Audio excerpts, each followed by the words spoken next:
Sintayong temukan striker ganas jelang laga kontra Cina dan Bahrain. Buntut dari pemukulan wasit di PON Aceh, Komisi 10 DPR RI sentil PSSI. Gagal kalahkan timnas, Roberto Mancini terbang ke Jerman.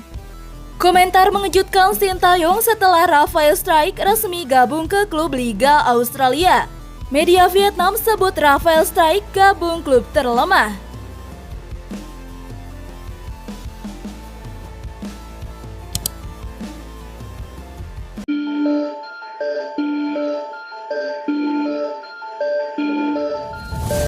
Pelatih timnas Indonesia Sintayong mengomentari perpindahan Rafael Struijk ke Liga Australia untuk bergabung dengan Brisbane Roar. Rafael Struijk resmi berlabuh ke Brisbane Roar dari klub Eerste Divisi Belanda, ADO Den Haag, dengan status bebas transfer. Sontak, perpindahan striker muda itu menjadi sorotan pecinta sepak bola tanah air karena dianggap mengejutkan. Hal itu dikarenakan tak adanya rumor soal perpindahan penyerang berusia 21 tahun tersebut. Padahal bila melihat statistik, Rafael Struijk sudah tampil bersama ADO Den Haag selama 3 penampilan pada musim ini. Banyak yang menyayangkan kepindahan dirinya mengingat usia Rafael Struijk yang sangat muda dan masih berpeluang untuk berkarir di Eropa. Kendati demikian, pelatih timnas Indonesia Sintayong justru memberikan dukungan penuh kepada anak asuhnya tersebut. Sintayong menyebut jika Rafael Struijk bisa bersaing dengan baik saat bermain di Liga Australia bersama Brisbane Roar. Pelatih asal Korea Selatan itu berharap Rafael Struijk dapat menit bermain lebih banyak dibandingkan saat berada di ADO Den Haag. Memang bagus dia datang ke Brisbane. Intinya dia bisa bersaing dengan baik di sana. Semoga bisa bermain banyak menitnya, kata Sintayong. Sementara itu, kepindahannya ke Liga Australia justru mendapatkan kritik pedas dari salah satu media Vietnam. Media Vietnam Soha VN mengatakan bahwa Rafael Struijk memutuskan pindah ke tim lemah Liga Australia. Striker timnas Indonesia meninggalkan Belanda untuk membela tim lemah di Liga Australia, tulis Soha.vn.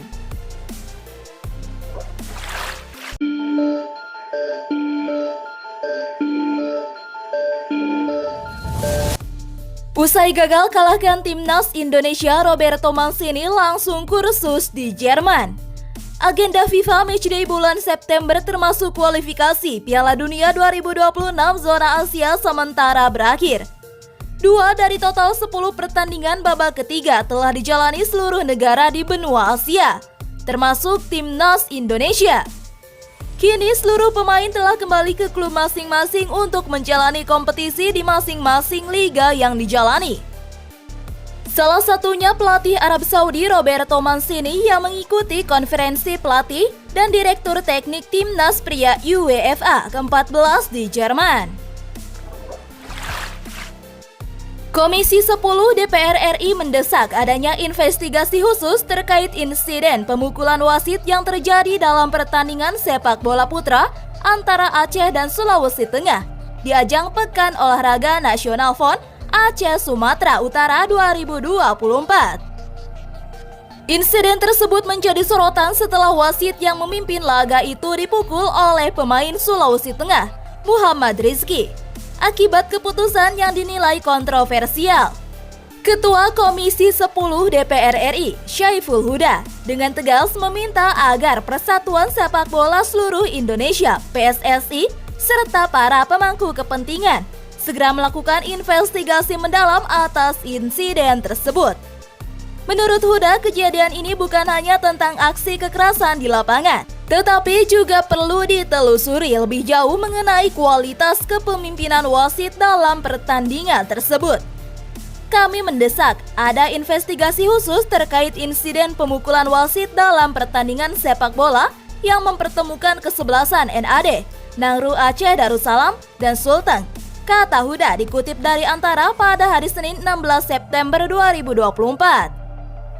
Investigasi ini tidak hanya seputar pemukulan oleh pemain Sulteng kepada wasit, tetapi juga bisa mengungkap fakta dan motif kenapa pemukulan sampai terjadi, ucapnya.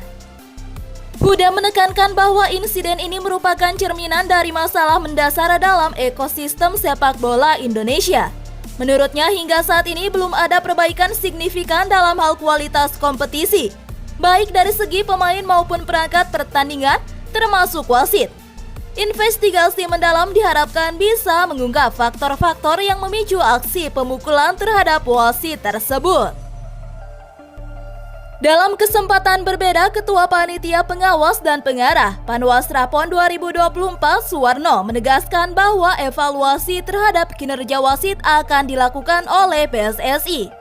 Menurut Suwarno, penunjukan dan evaluasi wasit dalam ajang PON merupakan tanggung jawab PSSI sebagai badan yang berwenang. Jordi Amat berikan kabar baik untuk skuad Timnas Indonesia. Ya, berdasarkan info terkini, pemain 32 tahun tersebut mulai pulih dari cedera. Cedera tersebut didapatkan saat Jordi Amat main di leg kedua semifinal Piala FA Malaysia pada 5 Agustus 2024 lalu. Hal tersebut membuat Jordi Amat harus istirahat selama kurang lebih 1 bulan. Jordi Amat pun harus melewati panggilan Timnas Indonesia untuk 2 laga bulan September 2024. Saat itu, skuad Garuda berhasil menahan imbang Arab Saudi dan Australia di ajang kualifikasi Piala Dunia 2026. Kabar pulihnya Jordi Amat dikonfirmasi dari kanal Instagram resmi milik klub. Jordi Amat sudah bisa memperkuat Johor Darul Ta'zim di ajang kompetitif.